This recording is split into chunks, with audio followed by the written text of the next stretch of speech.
يا أهلاً وسهلاً بكم.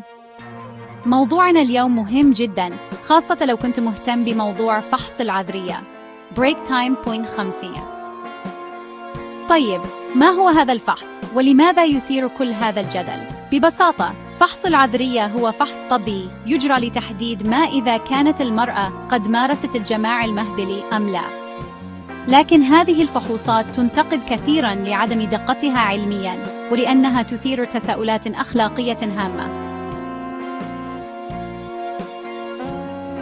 الطريقة الأكثر شيوعاً هي فحص الأصبعين، حيث يتم فحص مرونة غشاء البكارة.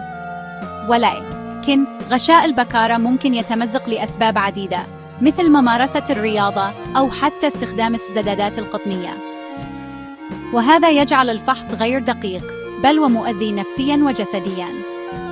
ثقافياً، يرتبط فحص العذرية بمفاهيم العفة والشرف، لكن في الحقيقة قد يؤدي هذا الفحص إلى أضرار نفسية خطيرة، ويديم التحيزات الضارة ضد المرأة.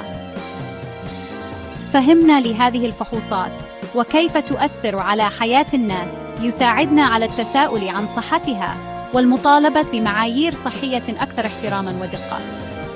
باكتومت، لنبني معاً عالماً لا تقاس فيه قيمة الشخص بفحوصات عفى عليها الزمن وتسبب الأذى. شكراً لكم على المشاهدة، وذكروا دائماً: العقول الواعية تصنع عالماً واعياً.